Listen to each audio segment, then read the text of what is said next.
¿Es pecado la depresión? Ese es nuestro tema. La respuesta es que podemos asegurar puntualmente, rotundamente, que la depresión en sí misma no es pecado. El pecado se genera en las respuestas o acciones que tomamos cuando estamos en una situación de tristeza o de depresión.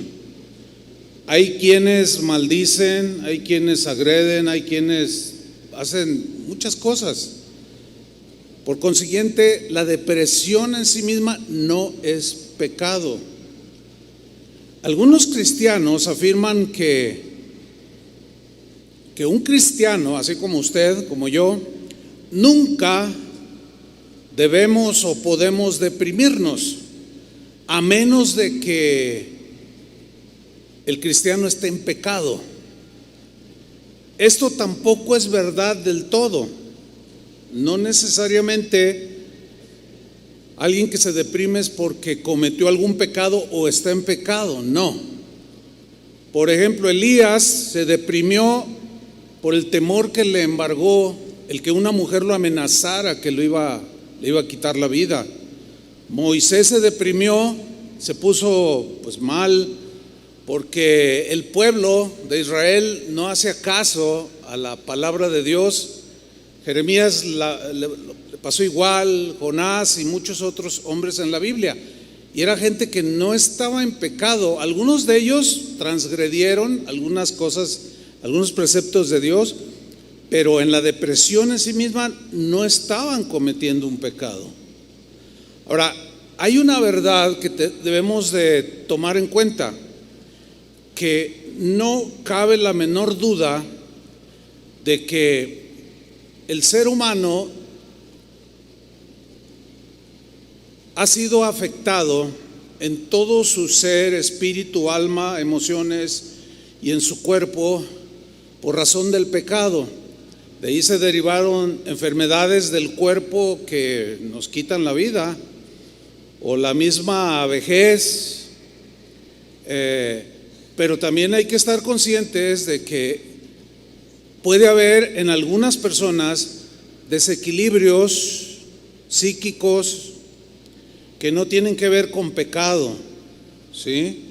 Es decir, que personas pueden tener deficiencias, por ejemplo, en el cerebro, de producir ciertos químicos que se requieren para que el cuerpo tenga equilibrio, ¿sí?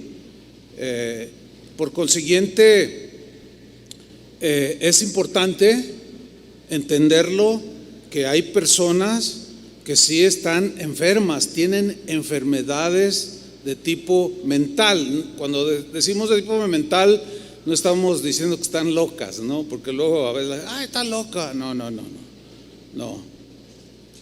Cuando hay fanatismo religioso, también se daña a las personas que se deprimen por causas físicas, ¿sí?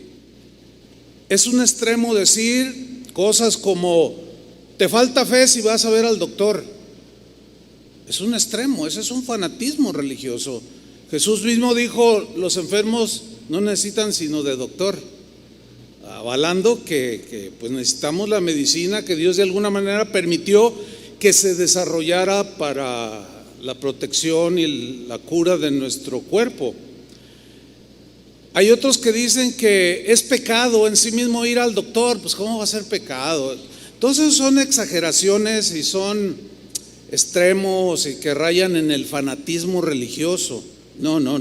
Necesitamos ser muy entendidos para darnos cuenta que hay muchas cosas que dañan el ser humano, la psique humana, la conducta humana, aunque fundamentalmente el problema de los seres humanos es el pecado. No tenemos la menor duda. Hay quienes pueden tener severas crisis de depresión por algún problema fisiológico. En estos casos, fíjese, No está peleada la fe cristiana con que una persona o aún un cristiano que tenga este tipo de situaciones médicas, pues acuda a un tratamiento médico profesional, ¿sí? Cuando algún cristiano o alguien cristiano o no cristiano no puede salir de una profunda depresión, hay que considerar la posibilidad de que tenga algún desequilibrio que tiene que ser tratado con los profesionales de la salud. Recuerdo haber tratado el caso de una familia que hablaban conmigo, me expresaban el problema que tenían con uno de sus hijos, un jovencito que pues estaba allí presente cuando me estaban ellos comentando, y el niño así, la carita triste, así cabizbajo, y es que pues él siempre está triste, no tiene amigos, no quiere ir a la escuela.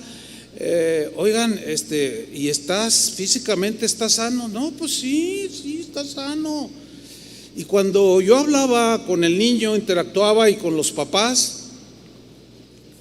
sin duda que fue el Espíritu Santo, tuve un impulso del Espíritu Santo, y yo miraba al niño y yo tuve pues esto es espiritual, ¿no? Nosotros los cristianos entendemos cuando decimos, tuve un sentir de parte de Dios, ¿no?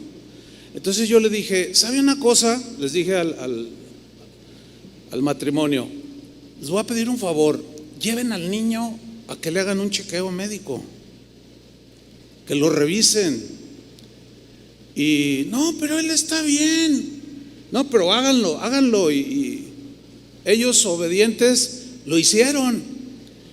Y al tiempo me comentaron que efectivamente salió a la luz de que él tenía problemas se deprimía el muchachito de una manera inexplicable, porque el matrimonio es sólido, el matrimonio es pues caminan en el Señor, pero el niño entraba en profunda depresión, y descubrieron que algunos químicos que el cerebro genera para su buen equilibrio no los estaba produciendo en las cantidades suficientes, por eso de ahí su depresión. Bueno, el niño fue tratado, el jovencito fue tratado, y hasta donde yo sé, hasta el día de hoy está bien.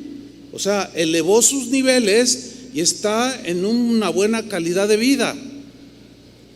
Entonces, ¿es pecado la depresión? No es pecado. Sin embargo, es bueno también precisar que sí hay ocasiones en las cuales un cristiano puede entrar en una depresión profunda por haber pecado. Sin duda. Vamos a ver un caso en la Biblia. Hay muchos, pero vamos a ver nada más dos. Uno es el caso del rey David. David era un hombre emocionalmente estable, ¿sí? Pero un día se enroló en un pecado, transgrediendo mandamientos de Dios. Él cometió un grave pecado. Él se vio involucrado en una relación de adulterio, pues con una mujer. No era su esposa, era la esposa de otro hombre, uno de sus soldados. Y en esa relación ilícita quedó embarazada. Y él, confundido, trató de tapar su pecado y mandó traer al soldado, al esposo de la mujer, Betsabé se llamaba. Lo hizo traer del campo de batalla para que estuviera en casa y estuviera con su esposa, y así disimular que el bebé era del marido. Sin embargo, aquel hombre no quiso entrar a su casa. Dijo, no, estamos en batalla, estamos en guerra. Entonces lo que hizo David fue ponerlo al frente de la batalla para que los flecheros, pues, o sea, lo mandó como carne de cañón. De ahí viene la expresión. ¿Ha visto las películas que salen los primeros soldados? Pues esos son los que, carne de cañón, o sea, los primeros que caen. Y lo puso al frente de la batalla y lo mataron, murió en la batalla. Bueno, Todo eso que David hizo ofendió a Dios. Dios no estaba nada contento, porque Dios sabe que cuando cometemos cosas así vamos a sufrir, y Dios no quiere que nosotros suframos. No quiere vernos como nos ponemos cuando pecamos. El asunto que hizo David fue, o el asunto que se le complicó más y que entró en una profunda depresión, fue que él tardó aproximadamente un año en solucionar ese pecado con Dios. Y él trató de esconder ese pecado, soportando el remordimiento de su conciencia, la condenación que su alma, que su espíritu sin duda sentía, la culpabilidad de haber hecho lo que hizo. Y esto provocó que se hundiera en una profunda depresión. En este caso, la depresión sí fue por causa del pecado. Y quiero pensar que la gran mayoría, o un buen porcentaje de los episodios de depresión en los cuales los cristianos aún entramos, es por causa de haber pecado y no haber confesado nuestros pecados a Dios y habernos apartado.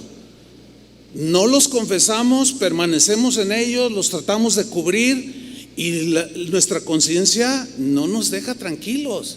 La paz de Dios se va, el gozo se aleja, se entra en esa depresión. Y David en ese lapso escribió el Salmo 32, versículo 3. Y miren lo que dijo: mientras callé, o sea, cayó en cuanto a la confesión de su pecado, que lo tenía en ese momento en una depresión real. Mientras callé, mientras guardé silencio, se envejecieron mis huesos. Cuando los huesos se envejecen, duelen, ¿no? Es decir, que él pudo manifestar dolencias en su cuerpo por causa del pecado, que produce enfermedades muchas veces, en otras no siempre. Sigue diciendo David: en mi gemir todo el día. Fíjate cómo tuvo episodios en los cuales todo el día estaba en ese dolor, en ese gemir, porque su pecado no le había robado la paz y el gozo de la salvación. Versículo 4: porque de día y de noche, esto habla de algo que era continuo, permanente, se agravó sobre mí tu mano. O eso que en el Nuevo Testamento dice que el Espíritu Santo nos trae convicción de pecado. ¿Sí? Entonces él sentía que esa convicción que el Espíritu Santo le estaba poniendo en su espíritu de su pecado, pues se agravó, pero no lo confesaba y lo trataba de guardar. Y luego añadió al final del versículo 4: se volvió mi verdor en sequedades de verano. No hay nada más hermoso que ver el campo verde. ¿A cuántos les gusta ver el campo verde? Los valles, los árboles verdes, qué hermoso. Pero salga en este tiempo al campo. Yo acabo de salir el viernes pasado, fui a un pueblo aquí cercano. Está todo seco. No es muy agradable. Todas las ramas están así, los arbustos, el pasto amarillo. No hay muchas flores en el campo. Y así se vuelve una vida como la de David en este momento, que su verdor que él tenía, su brillantez, como una flor radiante, se había secado por causa del pecado, y esto lo metió en una profunda depresión. Pero un día llegó un profeta de parte de Dios y le dijo: mira, Dios sabe lo que hiciste. Y lo reprendió el profeta, y él se vio descubierto. Y cansado un día ya cansado, no pudo más, deprimido y triste, abatido hasta el suelo, buscó la paz de Dios otra vez en su corazón, buscó la paz de su alma. ¿Cuál era la solución? Confesar su pecado. Y de allí surgió el Salmo 51, que es un salmo. Cuando esté en su casa en una meditación, léalo completo, Salmo 51. Este salmo ha traído tanto verdor a los corazones secos, ha traído tanta esperanza, tanta confianza en Dios, ha devuelto la paz a infinidad de cristianos que por alguna razón se deslizaron, cometieron pecados, tenían la conciencia de pecado, pero no lo confesaban. Pero al encontrarse con este salmo, Dios, por medio del Espíritu Santo, los impulsó a beber de nuevo las aguas que refrescan y que riegan ese campo seco, y le volvió el gozo de su salvación. Vamos a leer algunos versículos del Salmo 51.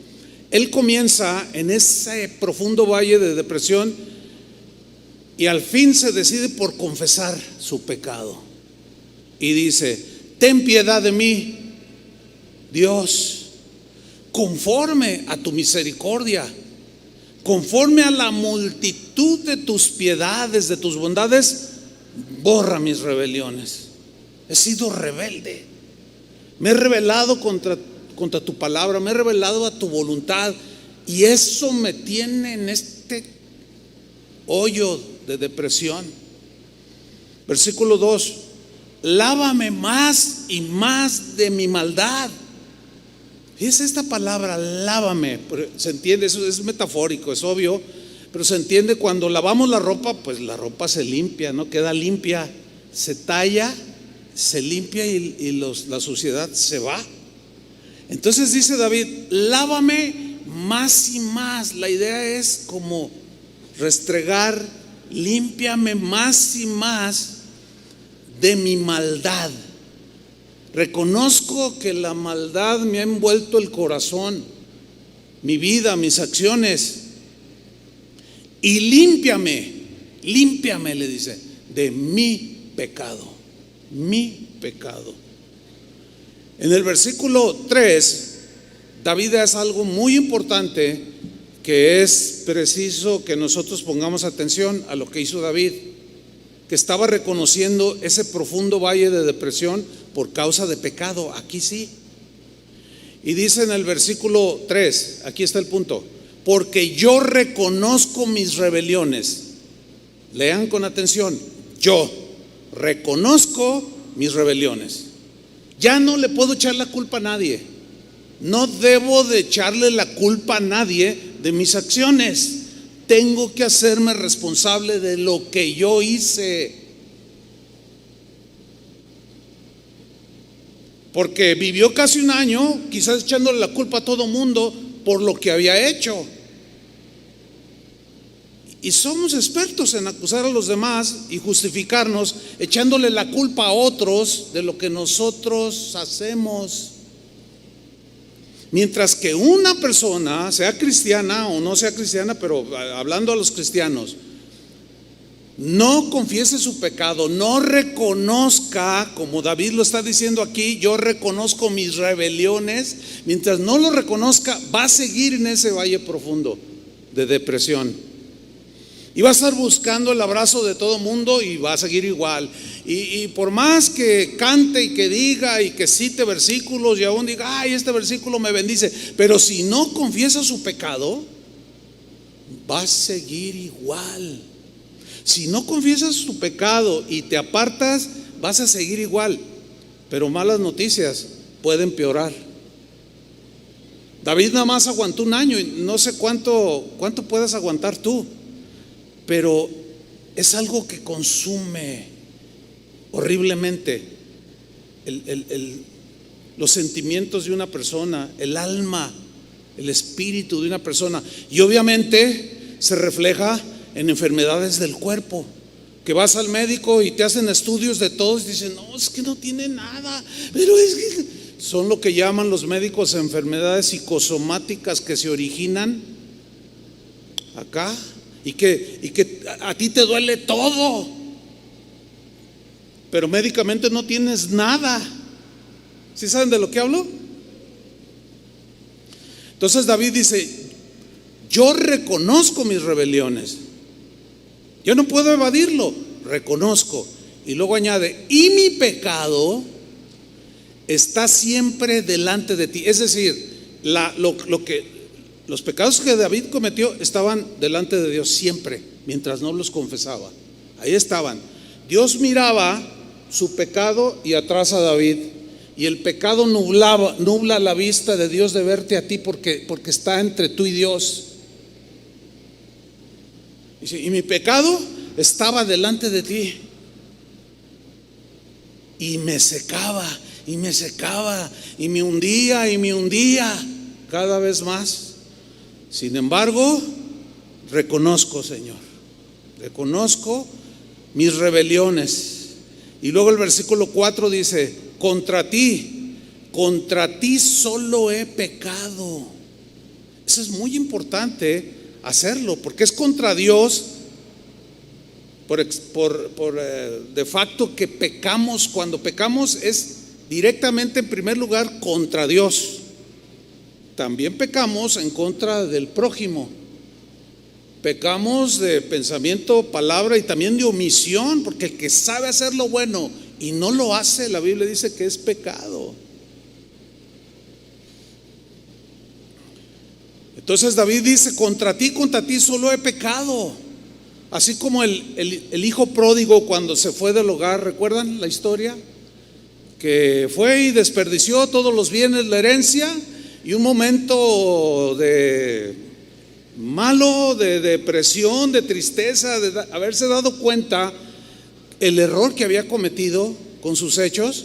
De pronto dice que volvió en sí y dijo: iré a la casa de mi padre y le diré: Padre, he pecado contra el cielo y contra ti.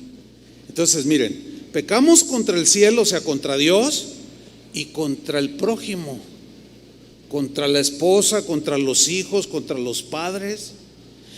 Entonces, la raíz fundamental de nuestros males, de nuestros pesares y depresiones, en ocasiones tiene que ver con el pecado, como es en este caso.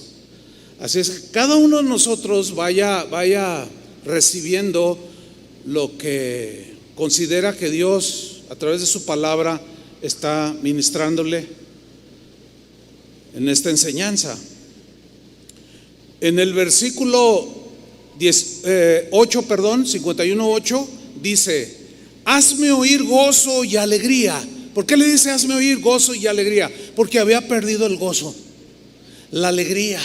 Uno de los rasgos distintivos del recién convertido, acuérdense cuando recién se entregó a Cristo, ¿cuál fue? El gozo. Había un gozo que quería compartirle a todo mundo. Había una alegría. Usted despertaba y parecía una rosa llena del rocío de la mañana, con un color maravilloso. Había esa paz, esa alegría. Pero el pecado roba el gozo y la alegría de Dios. ¿Qué es lo que precisamente David está diciendo? Hazme oír gozo y alegría, porque ya no lo tengo. Y se recrearán los huesos que has abatido. Dice el versículo 9: esconde tu rostro de mis pecados y borra todas mis rebeliones. Una vez platicando con una hermana que es psicóloga y un hermano, bueno, es un matrimonio en sí, los dos son psicólogos. Me decía: fíjese, pastor, que nosotros donde trabajamos para el gobierno y atendemos gente que trabaja para el gobierno. Y me decían: fíjese que con lo que nosotros hemos aprendido de cristianos y con lo que sabemos de psiquiatría y de psicología, dice, fíjese que nosotros hablamos con los que necesitan la atención psicológica o psiquiátrica y les presentamos la palabra de Dios y los llevamos al punto de que reconozcan sus maldades, porque todo mundo se excusa. Todo mundo se excusa. Y yo les he dicho esto: vayan a la penal, pregúntenle a los presos qué hicieron y todos son inocentes. Todos dicen: por culpa de aquel lo maté, por culpa de aquel esto, porque me provocó pero nadie es culpable.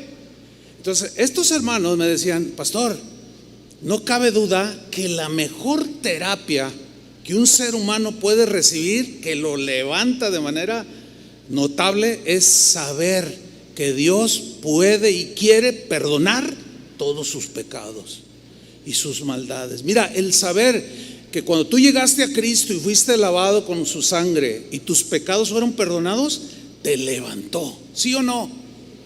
Hubo una transformación, un despertar a la vida espiritual y hacia Dios, que sentías que lo amabas con todo el corazón.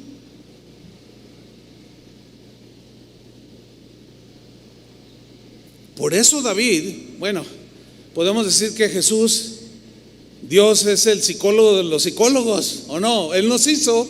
¿Quién mejor que Él sabe cómo funcionamos? Él es el psiquiatra de todos los psiquiatras, es el papá de todos.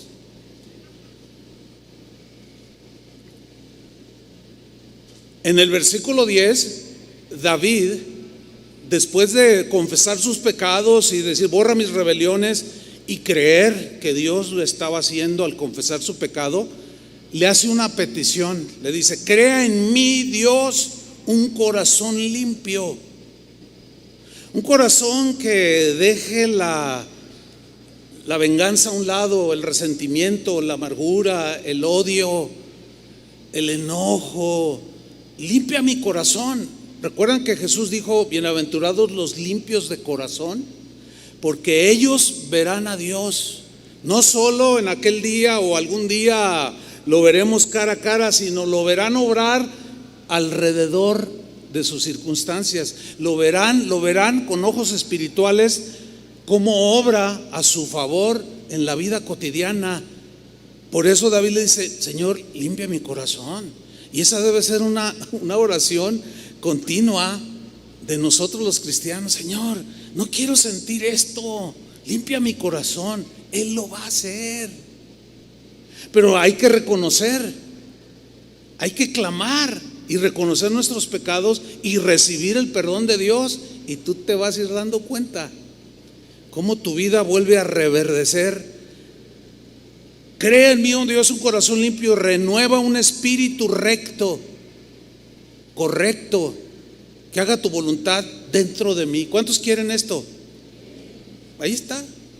Número 1, reconoce tus pecados, confiésale tus pecados, recibe el perdón de tus pecados y pídele al Señor que te dé un corazón limpio, que Él te limpie y que te dé un espíritu recto. Y así es como vas a ir creciendo en los caminos del Señor, y cada día te vas a parecer más a Cristo. Y luego en el versículo 11 continúa David orando y dice: no me eches de delante de ti. Él tenía esa sensación de que Dios lo hacía a un lado, que Dios lo desechaba, pero Dios no desecha para siempre. Nosotros somos los que tenemos esa percepción mientras no confesamos ni reconocemos nuestros pecados. Y Él le dice: no me eches delante de ti y no quites de mí tu Santo Espíritu. Él tenía sensaciones de vacío espiritual. No quites de mí tu Santo Espíritu. Miren, en el Antiguo Testamento solamente los reyes, los profetas y los sacerdotes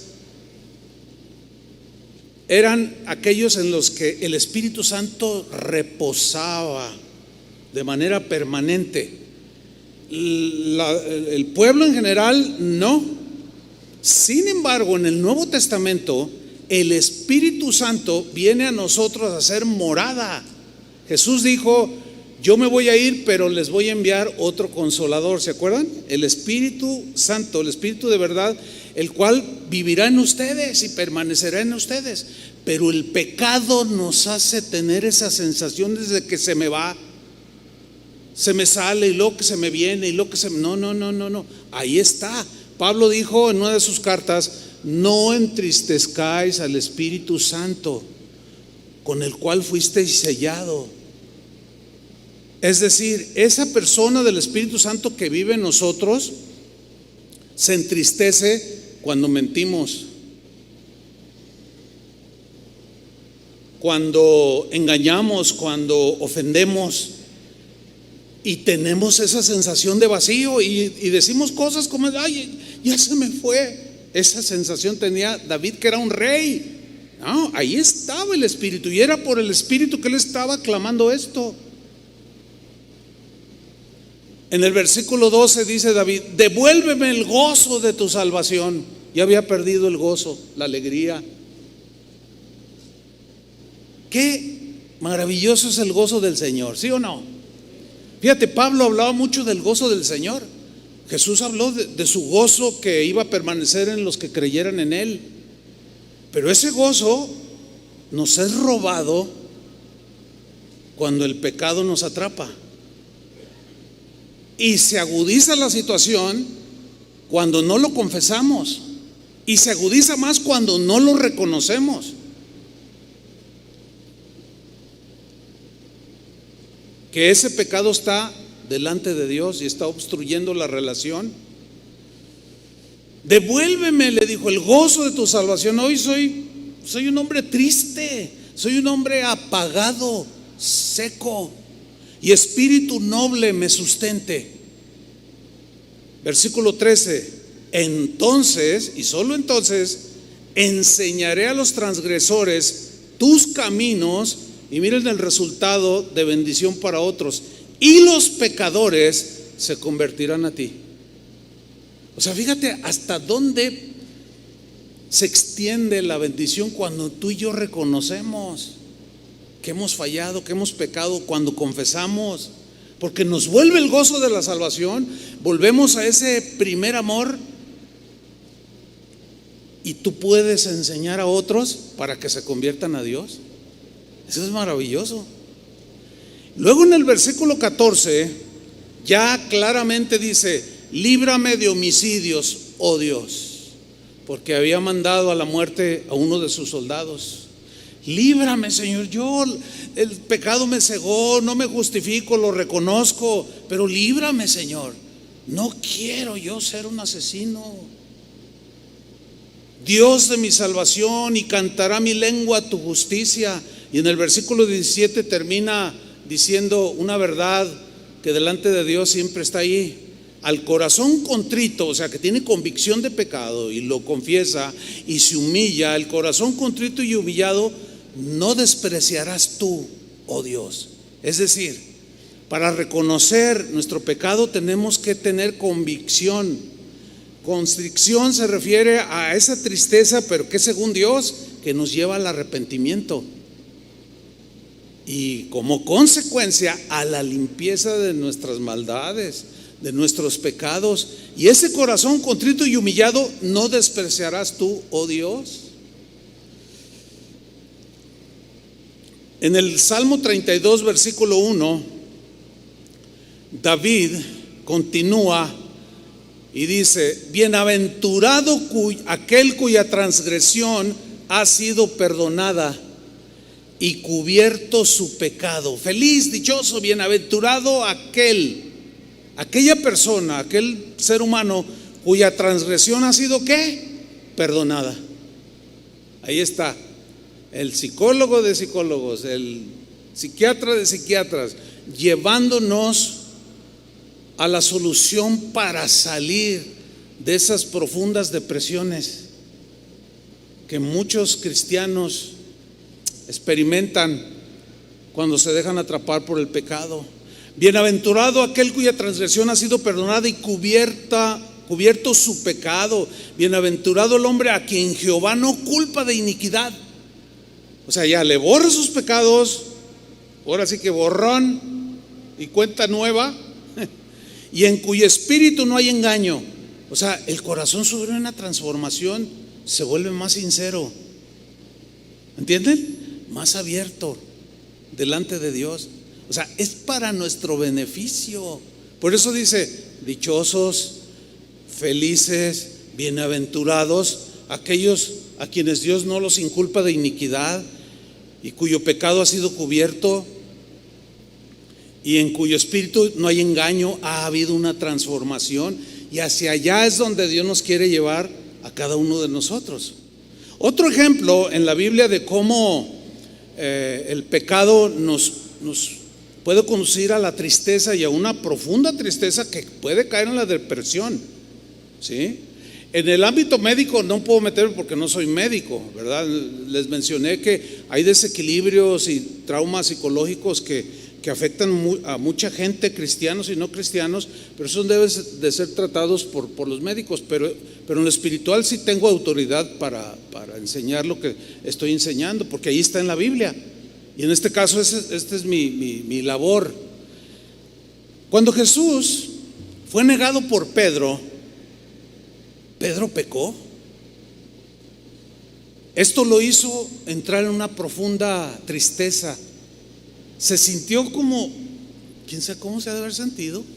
Yo más o menos trato de imaginarme como el peor, como el traicionero, como el peor. Vamos a leer rápido Lucas 22:54. Voy a leerlo en la versión en lenguaje actual.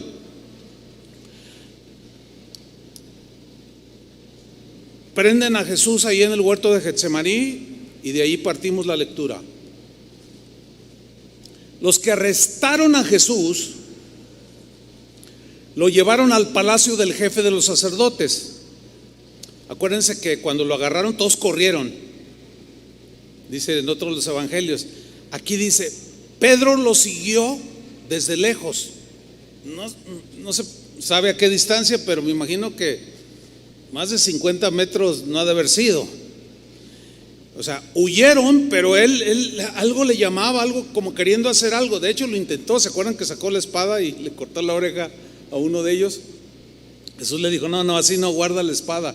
Entonces cuando ya lo agarran, todos corren y Pedro lo va siguiendo de lejos. Estaba confundido, estaba impactado. Cosas que nos pueden suceder a nosotros. Dice el versículo 55, allí en medio del patio del palacio habían encendido una fogata y se sentaron alrededor de ella. Pedro también se sentó con ellos. En aquel tiempo solían usar capas y se podían cubrir un poco el rostro y pues, ¿quién es? ¿Quién sabe? Yo me lo imagino así, se cubrió y se sentó con ellos, con los que estaban condenando a Jesús, Versículo 56, en eso una sirvienta vio a Pedro sentado junto al fuego, como que las llamas iluminaron su rostro y lo reconoció. Y mirándolo fijamente dijo, este también andaba con Jesús, este es uno de ellos, yo lo vi. Versículo 57, Pedro lo negó y dijo, mujer, yo ni siquiera lo conozco. Miren, cualquiera de nosotros, en un momento de presión, en un momento como el de Pedro, de confusión, podemos pecar, podemos fallar. El problema no es fallar, sino cómo enfrentas el error de haber fallado. Porque somos seres humanos propensos a fallar. La Biblia dice, no hay un solo justo. No hay hombre en la tierra que nunca peque. Todos pecamos porque nacemos ya con la naturaleza inclinada hacia la maldad. Ese no es tanto el problema, sino el problema es qué vamos a hacer o cómo vamos a responder cuando fallamos. ¿Lo vamos a guardar el pecado, la maldad, o lo vamos a confesar a Dios? Ese es el punto. Entonces él dijo, mujer, ni siquiera lo conozco. Versículo 58, al poco rato, no pasó mucho, un hombre lo vio y dijo, tú también eres de los seguidores de Jesús. Yo te conozco, sé que andabas con ellos, hasta demonios sacaste, qué sé yo. Pedro contestó, no hombre, no lo soy. No, yo no soy ese que tú dices. Volvió a negarlo la segunda vez. 59, como una hora después, otro hombre insistió. Fíjense cómo era conocido, porque fueron 3 personas distintas. Otro hombre dijo, yo estoy seguro de que este era uno de sus seguidores, pues también es de Galilea. Pedro contestó, hombre, ni siquiera sé de qué me hablas. En la Reina Valera dice que él maldijo. Algunos, yo me inclino a decir que eso de maldición, de maldecir, no fueron palabras groseras, sino de negación que lo conocía. Porque decir otra cosa que Dios no es o negarlo es como mal decir, hablar mal. Ahora, ¿qué sucedió? En el versículo 60, hombre, ni siquiera sé de qué me hablas. No había terminado Pedro de hablar cuando de inmediato el gallo cantó. En ese momento, aquí es donde quiero que pongan mucha atención. Porque Jesús le había dicho que lo iban a crucificar y Pedro dijo, no, yo doy mi vida por ti. Dijo, mira Pedro, no confíes tanto en ti, en pocas palabras, ¿no? Confía en mí, en Dios. No, yo soy acá el Juan Camaney, yo soy el superhombre, ¿verdad? El capitán, no sé qué. Y Jesús, que sabe el futuro y todo, también lo permitió para enseñarle. Entonces le dice, mira Pedro, tranquilo. No, que yo, mira, antes de que cante el gallo me vas a negar 3 veces. No, tú vas a ver que no. O sea, no confíes en tu propia prudencia. Reconoce al Señor en todos tus caminos, encomienda a Él tu día, tus caminos, tus negocios, tu familia, y va a funcionar mejor, te lo aseguro. Entonces dice que el gallo cantó, versículo 61, y aquí quiero que pongan atención.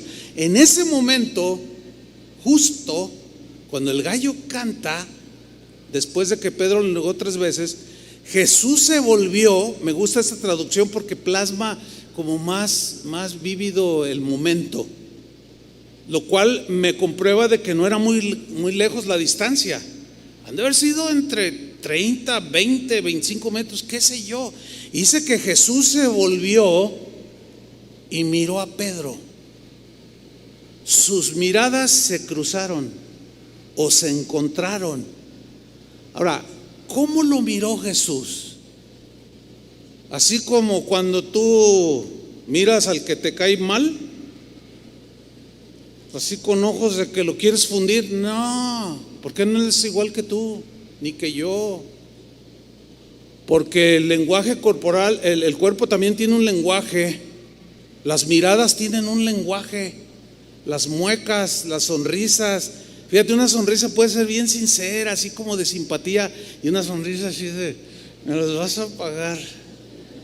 No, qué horribles somos, ¿a poco no? No, así hablando en plata pura. Somos seres, la verdad, despreciables. Sin embargo, para Dios que nos creó, nos ve diferentes. Por eso quiere ver a Cristo formado en nosotros. Y esa mirada no era de condenación, estoy convencido que no. Era una mirada que es la misma con la que te mira a ti cuando fallas, como cuando me mira a mí cuando me equivoco. Una mirada llena de compasión, de paciencia, una mirada tierna que no ha cambiado, hermanos. La misma mirada que recibió Pedro es la misma con la que te mira a ti. Porque mira la reacción de Pedro. Jesús se volvió y miró a Pedro. Entonces Pedro se acordó de lo que Jesús le había dicho. Hoy, antes de que el gallo cante, vas a decir 3 veces que no me conoces. Ahora fíjate lo que le pasó a Pedro. 62. Pedro salió de aquel lugar. Yo imagino que salió a paso veloz o corriendo, no lo sé, y se puso a llorar. Y el texto dice, con mucha tristeza, con mucho remordimiento, con mucho cargo de conciencia. ¿Cómo es posible que lo negué? Tanto bien que me hizo y en lo que he terminado. ¿Cuánto necesitamos al Señor? ¿Cuántos dicen amén? ¿Cuánto necesitamos mirar a los ojos todos los días al Señor? Porque Él nos mira y su mirada es la misma. Nos quiere llevar a un arrepentimiento, como fue el caso de Pedro. Nada más que esa mucha tristeza que dice el texto, sin duda que se sintió el ser más despreciable, con una convicción de haberle fallado al Señor, con un cargo de conciencia espantoso. Sin embargo, no lo hundió en la depresión, sino que fue precisamente esa mirada que le trajo convicción de su error garrafal, que al arrepentirse lo levantó. De allí que David dijo: bienaventurado aquel cuya transgresión, aquel al cual Dios no inculpa de iniquidad, aquel que le son borrados sus pecados, porque es cuando Dios nos levanta. Ahora, voy a tocar un punto a continuación que es muy complejo, no es fácil de tratar, es incluso muy controversial entre los cristianos o dentro del cristianismo, y es el tema del suicidio. Porque hay quienes se quitan la vida cuando están en profunda depresión. Pero el tema es amplio, pero voy a dar nada más algunos puntos que considero propios para esta enseñanza. Miren, la Biblia registra por lo menos 6 casos de personas que se quitaron la vida, se suicidaron por distintas razones. El primer caso de un suicida que la Biblia menciona es el de un hombre llamado Abimelec. ¿Quién era este hombre? Bueno, no vamos a leer todo, nada más un texto, pero en el libro de los Jueces, ahí se ve que Abimelec era un hombre malo, era un hombre sanguinario, era un asesino que no le importaba despojar ni quitarle la vida a quien sea. Era desalmado, un hombre malo, para que usted entienda. Hubo un momento en que pues había guerra. Siempre en esos tiempos bíblicos había mucha guerra con las tribus aledañas, y aunque este hombre Abimelec pertenecía al pueblo de Dios, era un hombre sanguinario. Y en una de esas guerras, dice el libro de los Jueces que una mujer X, no dice el nombre, agarró una piedra, no sé, para defenderse allí y la lanzó. ¿Y qué creen? Que le da en la cabeza a este hombre llamado Abimelec. Le fracturó el cráneo. ¡Pum! Cayó, ¡paz! El golpazo, y medio que perdió el conocimiento. Pero miren lo que sucedió. Jueces 9:54. Cuando le cae la piedra, le fractura el cráneo porque cayó, estaba mal.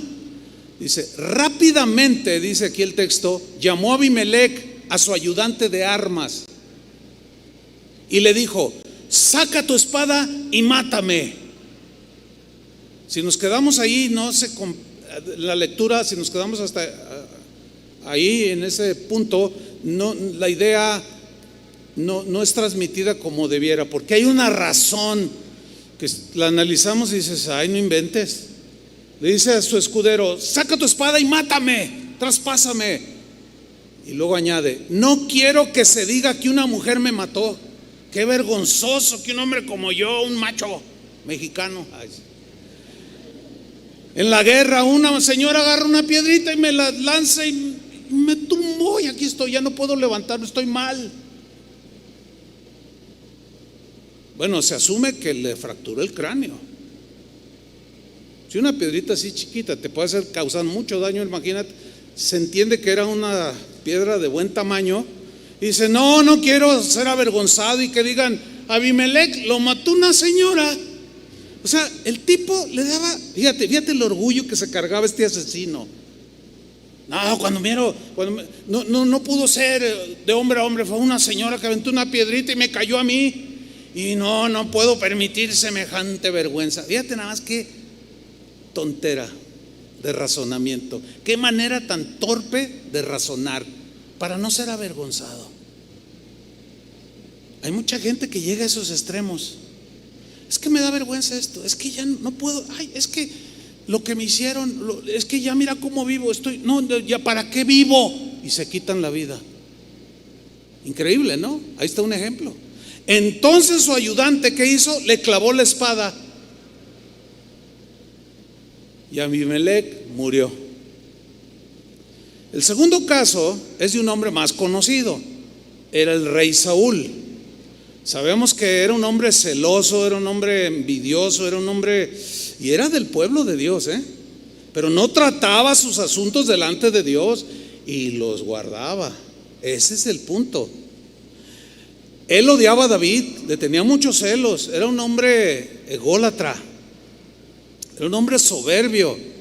Un día hubo una batalla con los filisteos y matan a 3 de sus hijos. Entre esos estaba Jonatán, el más destacado, uno de los personajes más destacados de la Biblia, porque se ve que era un hombre pues íntegro, derecho, y en esa batalla mueren sus 3 hijos. En esa misma batalla él resulta herido. Se entiende que al grado de ya no poder combatir. Y al verse en esa condición, miren lo que hizo. 1 de Samuel 31:4 en la versión en lenguaje actual. Entonces Saúl le dijo a su escudero: saca tu espada y mátame, le dijo. Hazlo antes de que vengan estos extranjeros idólatras. Yo no voy a permitir que un idólatra me tome mi vida. ¿Qué es eso? Fíjate nada más las condiciones. Hay gente así. Prefiero quitarme la vida. Qué irracional.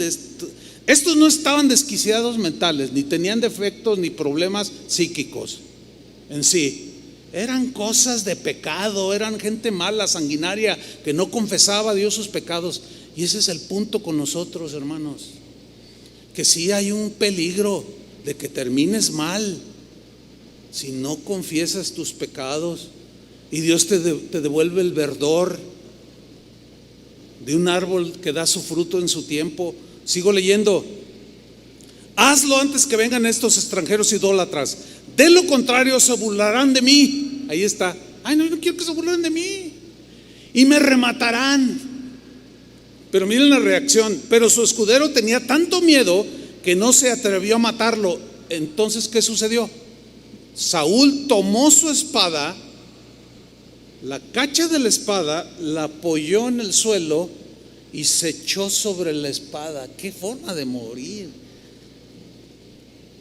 Se quitó él mismo la vida. Sí. Bueno, no se imaginen, está muy desagradable la escena. Pero apoya la espada y se lanza y es traspasado. Y ahí queda el rey Saúl. Qué manera tan impresionante y tan más triste de acabar los días, ¿no creen? Todo porque puro orgullo. Que no se burlen, que yo soy el mero mero y que no sé cuánto y que nadie me quiere y que estás así, piensas así, hablas así, porque sin duda o es probable que haya pecados que están delante de Dios y no los has confesado. Y estás ahí y hay un riesgo, hermanos, créanmelo. El siguiente caso es el mismo escudero de Saúl. En el capítulo 31, versículo 5, sigue inmediato, dice: al ver muerto a Saúl, o sea el escudero, también el escudero se echó sobre su espada y se mató. Aquí vemos a un discípulo siguiendo el ejemplo de su maestro. De ahí que todo padre de familia debe ser de ejemplo a sus hijos. Toda madre debe ser ejemplo. Todo maestro en las escuelas deben de ser ejemplo. Todo ministro del evangelio debe ser ejemplo. Porque la gente tiende a imitar, desgraciadamente imitan más lo malo que lo bueno. Y ya no tengo rey, ya no tengo nada, pues yo también ahí voy. Y se quita la vida de manera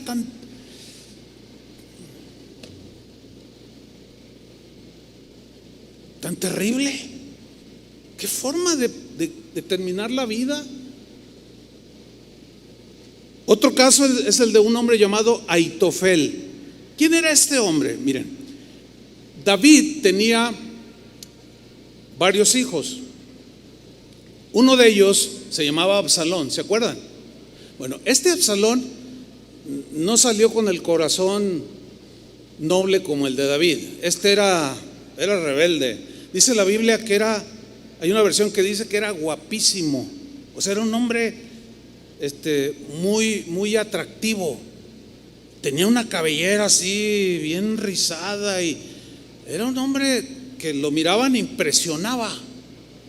Y luego hay mujeres que se dejan impresionar así muy frívolamente. No, pues el tipo siempre andaba acá muy... Bueno, él un día dijo: yo quiero ser rey. O sea, no se esperó para heredar el reino ni siquiera. Además había otros arriba de él o antes de él. Y se rebeló contra su padre, Absalón. Y Aitofel lo apoyó. Le digo: sí, tú eres el más guapo, tú eres el mejor, sí, yo te apoyo. Y se nombró rey, se autoproclamó rey. Le dio un golpe de estado a su padre. Era un traicionero. Qué horrible ser traicionado, y más por un hijo. Es de los eventos más difíciles que un ser humano puede enfrentar, la traición de alguien, y más cercano al cual amas. Bueno, este tal Aitofel, que apoyó a Absalón, hubo un momento en que siguió aconsejando a Absalón y a los israelitas que apoyaban a Absalón, pero no le hicieron caso. Y miren lo que sucedió. Segundo de Samuel 17:23, versión Palabra de Dios para Todos. Al ver a Aitofel que los israelitas no habían seguido su consejo, o sea, como decían: no, bueno, lo que dijiste antes estaba bien, pero no queremos oírte. Al ver que no habían seguido su consejo, fíjense lo que hizo: calladito, ensilló un asno, dice, y se fue a su pueblo natal. Fíjense su proceder, pongan atención. Después de dejar en orden todos sus asuntos, pagó la luz, el teléfono, dejó su testamento, arregló todos sus asuntos bien. Después de dejar en orden sus asuntos familiares, se ahorcó. Pero ¿cuál fue la razón? Porque ya no sirvo para nada, ya nadie me hace caso. ¿Para qué estoy en este mundo? Mucha gente piensa así. Eso no es más que un orgullo que te puede destruir. Fue y se ahorcó y fue sepultado en la tumba de su padre. ¿Notan las maneras de morir tan tristes? Bueno, está el caso de otro hombre llamado Zimri. ¿Quién era Zimri? Era un comandante del ejército de Israel. Él, para llegar a sentarse en el trono de Israel, asesinó al rey que estaba en ese momento. Se llamaba Ela, así se llamaba él. Pero obviamente se hizo toda una revuelta. Defendieron pues ese reinado. Se vio acorralado por los que estaban del lado del rey que él había asesinado. Era un asesino. Miren lo que hizo. Primera de Reyes 16:18. Al ver Zimri tomada la ciudad, se metió en el palacio de la casa real, se encerró y prendió fuego a la casa consigo dentro. Qué horrible, hermano. ¿Te puedes imaginar? Selló las ventanas, las puertas, luego prendió fuego para morir quemado. O sea, ¿por qué llegan a ese grado? Era un asesino. Nunca, y era del pueblo de Dios, decía que era del pueblo de Dios, pero asesinó, despojó, todo a mansalva. Nunca confesó, nunca reconoció. Era un hombre vacío, seco. Y cuando vio sus aspiraciones truncadas, se quemó él mismo. Qué horrible, hermanos. Ahora quiero que vean el versículo 19.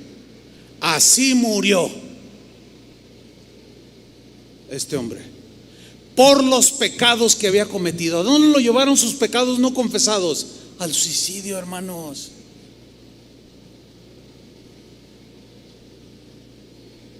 Al suicidio, y de una manera espantosa, haciendo lo malo ante los ojos de Jehová y andando en los caminos de Jeroboam y en el pecado que éste cometió al hacer pecar a Israel.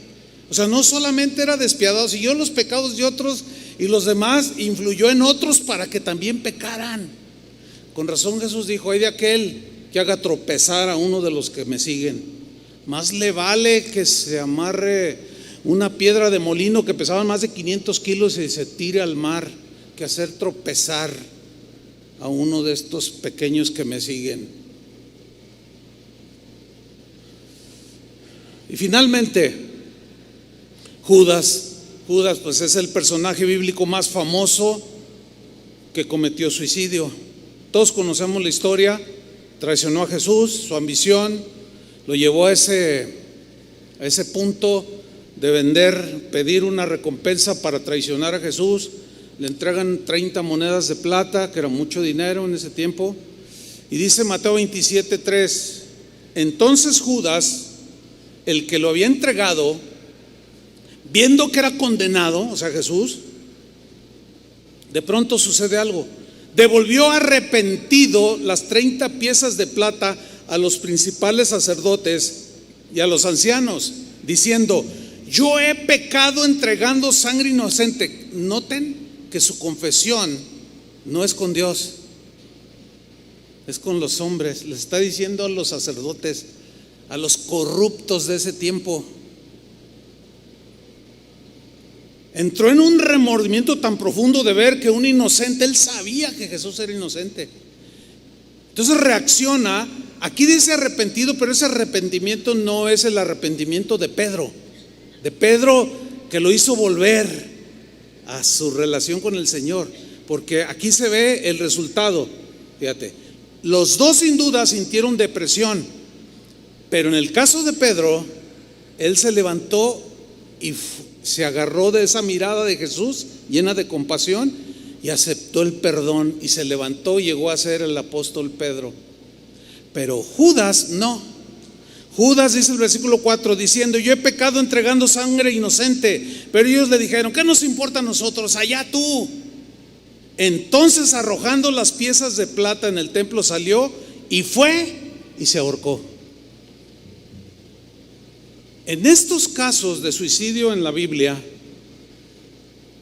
quiero hacer algo puntual. Necesitamos notar con claridad que estos 6 casos de suicidio en la Biblia todos eran hombres sanguinarios que pertenecían al pueblo de Dios.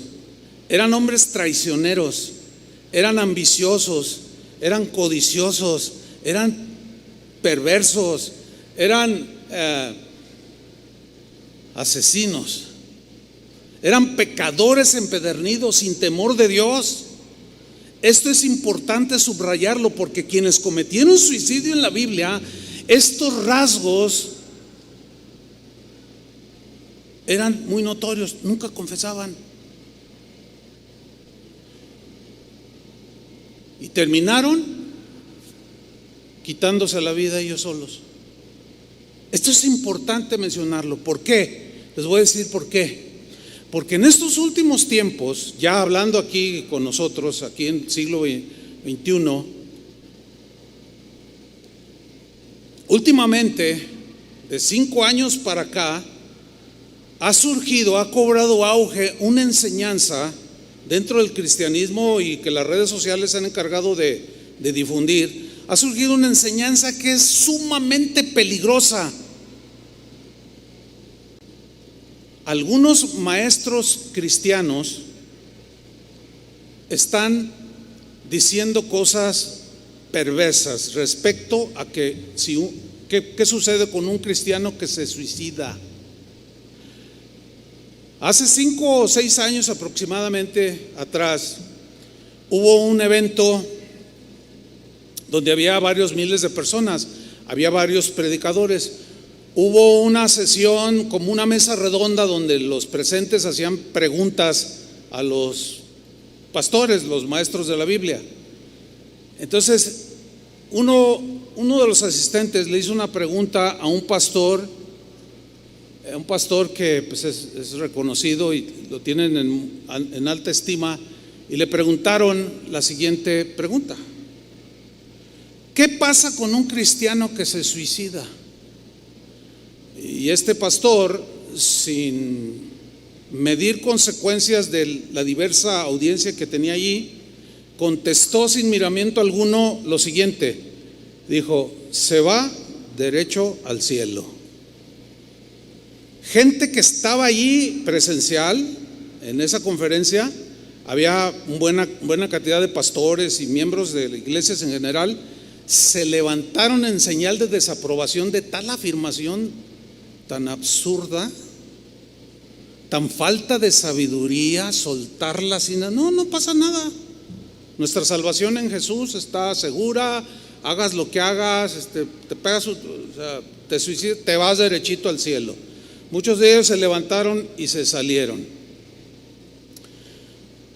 Ahora, yo en lo personal, yo quiero decirles esto a ustedes en esta mañana. Es muy importante.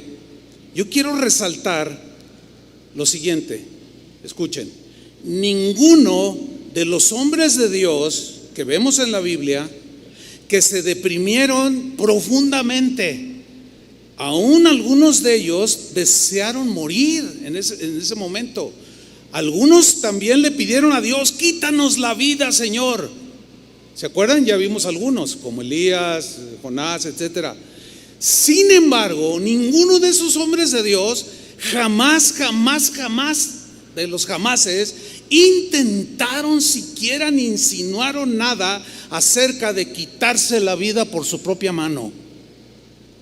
Pero aquellos que no confesaron sus pecados, como los ya mencionados, asesinos, perversos, mentirosos, traidores, esos tomaron su vida en sus manos.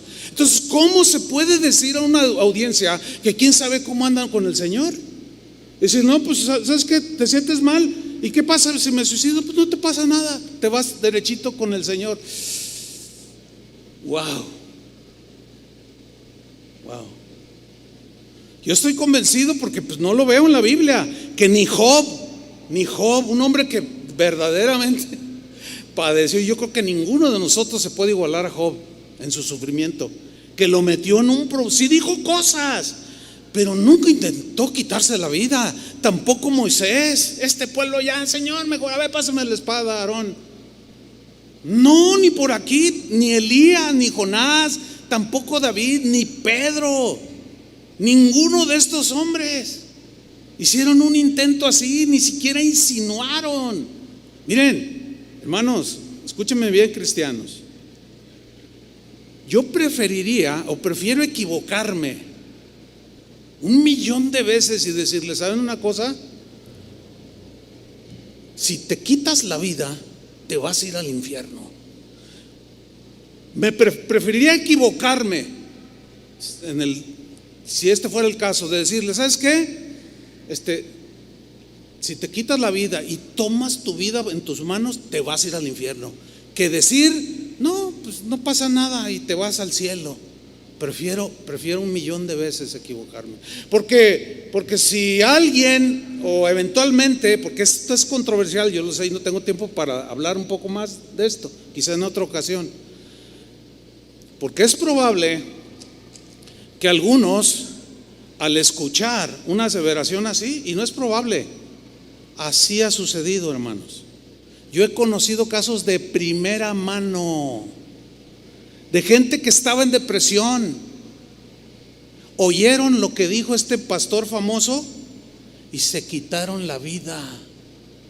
De ese acontecimiento de hace 5 o 6 años a la fecha, hay una serie de suicidios de pastores, incluso de gente en las iglesias. No, pues ya me voy con el Señor.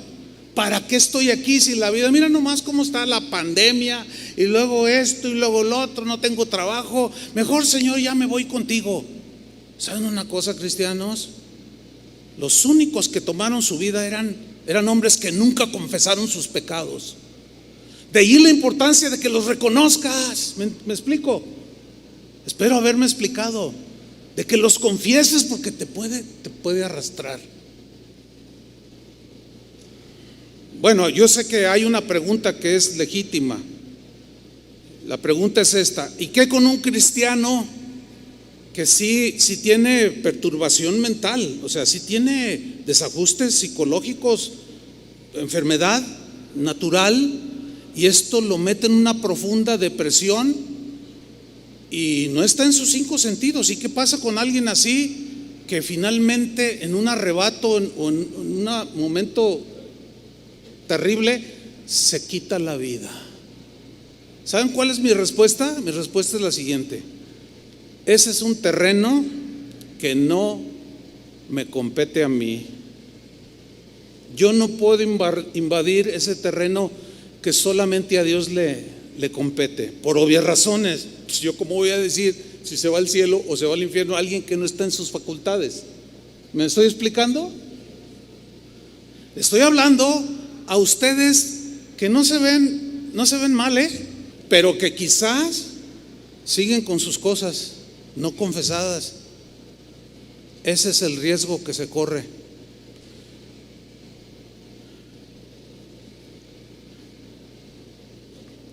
Lo que sí puedo yo decir es que un verdadero cristiano puede caer en una depresión.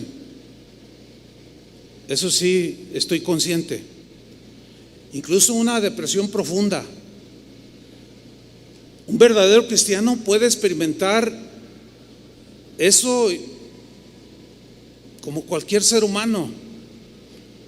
Puede incluso desear la muerte, pero jamás intentará quitarse la vida. Jamás. Miren lo que dice Primera de Juan capítulo 3 versículo 14. Nosotros sabemos, dice Juan, que hemos pasado de muerte a vida porque amamos a los hermanos. El que no ama a su hermano permanece en muerte. Lean el versículo 15. Todo aquel que odia a su hermano es ¿qué? Homicida. Homicida es aquel que arrebata la vida de otro ser humano. Y el que se autoarrebata la vida que no le pertenece, porque como dijo Job, refiriéndose a sus hijos que habían muerto, Jehová dio, Jehová quitó. Jehová Dios da la vida, solo Dios la puede quitar. Nosotros por ninguna justificación podemos hacerlo, porque caemos en el rasgo de homicidas. Yo sé que algunos lo van a justificar, yo entiendo esto, lo he estudiado por años. Y van a decir, no, pero pues es que, y argumentan. Pero miren lo que dice: todo aquel que odia a su hermano es homicida. Y sabéis que ningún homicida, y ahí entra el suicida, lo quieran o no, lo acepten o no, porque un homicida es el que quita la vida y un suicida es el que quita una vida, su propia vida. Y sabéis, que es lo que muchos quieren ignorar, sabéis que ningún homicida tiene vida eterna permanente en él. Yo prefiero creer lo que dice la Biblia que lo que dicen los maestros, porque nos podemos equivocar, pero hay de equivocaciones a equivocaciones. Finalmente, hermanos, Pablo, sin duda, un hombre que fue apedreado, perseguido, naufragó, lo quisieron matar quién sabe cuántas veces, lo apedrearon,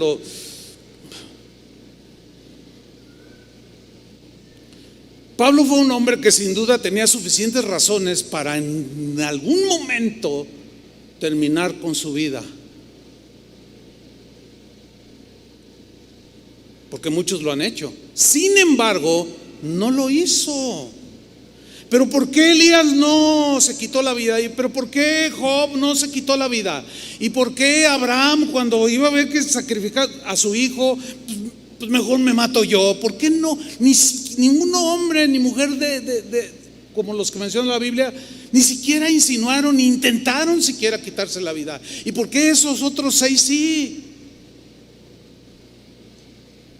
¿Y por qué Pablo no? Teniendo razones suficientes. Por muchísimo menos, mucha gente se quita la vida de lo que el apóstol Pablo vivió.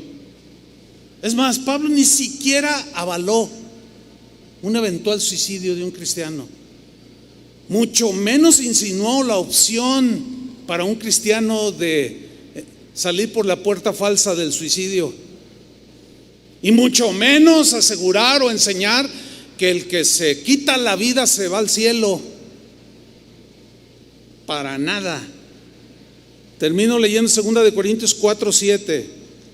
Y dice así: cuando Dios nos dio la buena noticia, o sea, el Evangelio, puso, por así decirlo, un tesoro en una frágil vasija de barro. O sea, él decía: yo soy como una vasija, y lo que depositó, eso es lo valioso, el Evangelio. Ahora, ¿en qué consiste el Evangelio? ¿En un Evangelio con la opción de muerte o de vida? Pregunto. Pues de vida. Bueno, continúo. Así, cuando anunciamos la buena noticia, la gente sabe que el poder de ese mensaje viene de Dios. El mensaje de Dios es tan poderoso que puede sacar a la persona más deprimida del hoyo más profundo, como a Job, como a Elías, como a Jonás, como a Pablo, como a Pedro. Ese mensaje es poderoso. No creo que haya opción de que ese mensaje se haya rebajado su poder para tener la opción: pues me encierro en mi cuarto, prendo fuego, agarro un cuchillo y me tiro sobre él, agarro una pistola y me tiro un balazo. Pero para nada, ¿en qué mente cristiana cabe eso, hermanos? Bueno, al menos Casa de Oración reprueba esa enseñanza. No coincidimos con ella, porque lo que me dice la Biblia es otra cosa, y Pablo lo está diciendo. La buena noticia, el poder, tiene un poder, es el mensaje de Dios, no es de nosotros, que somos tan frágiles como el barro, pero el mensaje tiene poder. Dice el versículo 8: por eso, aunque pasamos por muchas dificultades, no nos desanimamos. O sea, en otra parte dice que sí se entristecía, pero no al grado de decir: ya, Timoteo, traspásame con la espada. No inventen. ¿De dónde? Entonces dice: sí, tenemos muchas dificultades, pero no nos desanimamos al grado de: ya no tengo esperanza. No, tenemos preocupaciones, sí, tenemos preocupaciones, pero no perdemos la calma. La gente nos persigue, y cómo sufrieron la persecución, pero Dios no nos abandona. Nos hacen caer, pero no nos destruyen. A donde quiera que vamos, todos pueden ver que sufrimos lo mismo que Cristo, y que por obedecerlo estamos siempre en peligro de muerte. Qué vida tan difícil, hermanos. Pero también pueden ver por medio de nosotros que Jesús tiene poder para dar vida. Él dijo: las palabras que yo les he hablado son espíritu y son vida. Jamás puede producir en la vida de un creyente o de un cristiano, el quitarse la vida. Y si alguien lo logra, es porque era como un Zimri, como un Aitofel, como un Saúl, como un Judas, que traicionaron, mintieron, asesinaron, pero nunca confesaron sus pecados y nunca salieron de ese hoyo de la depresión y decidieron terminar con su vida. No, hermanos, eso no es para nosotros. Reprobamos ese mensaje. Creemos que el Evangelio es vida, da vida. ¿Quién no ha tenido esos tiempos difíciles? Todos. Pero ¿cuántas veces el Señor nos ha levantado con su palabra? A ver, digan amén o no digan. Yo he tenido momentos difíciles, pero jamás por acá, no, encuentro mucha palabra de Dios que me levanta, que me da ánimos para continuar. Y cuando leo la promesa de Apocalipsis, allá en el cielo no habrá más llanto, ni más tristeza, ni más dolor, y se acabó. Pero aguanten, cristianos, como verdaderos cristianos, porque el que decide quitarse la vida y lo logra fue un apóstata, porque negó el poder de Dios, negó el poder del Evangelio y negó que Dios es fiel para perdonar sus pecados, y decidió tomar justicia por su propia mano, pero el fin es de perdición eterna. Había que decirlo y se dijo, como dicen por ahí. ¿Cuántos creen que el Evangelio es el poder de Dios para salvación? Denle un aplauso al Señor. Gracias, Señor.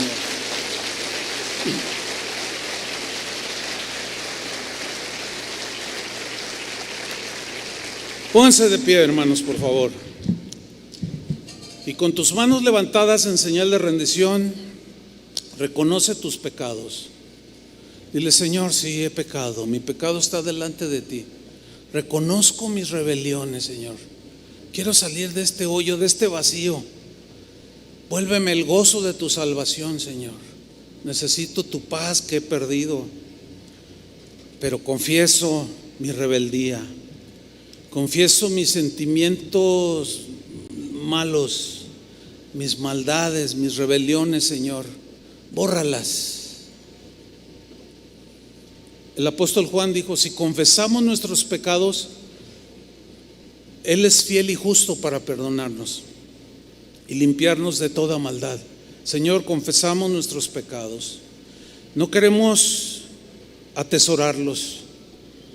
Queremos que estos sean limpiados, borrados, y que no haya nada que tú nos acuses de iniquidad, de maldad, Señor.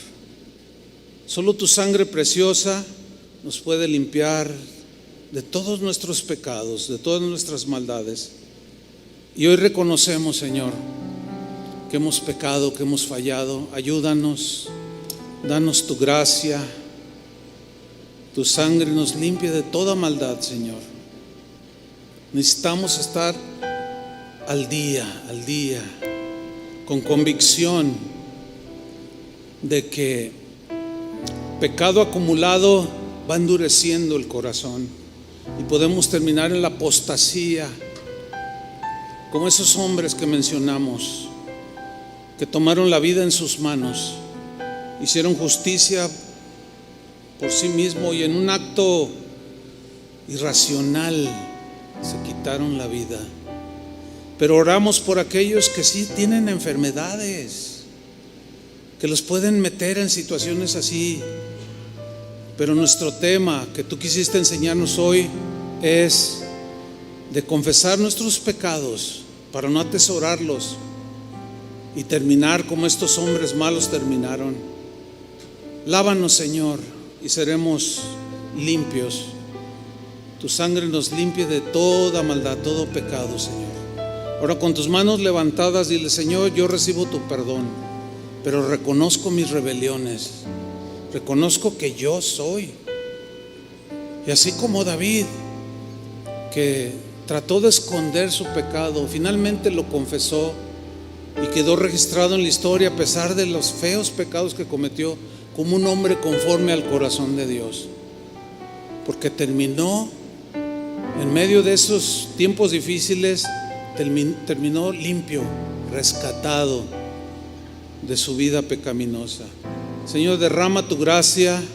Hay algunos hermanos que están deprimidos por pecado, otros por otras razones, pero en el caso de hoy, por el tema, si hay algunos deprimidos, que confiesen sus pecados, Señor. Una vez confesados, son limpiados por tu sangre preciosa.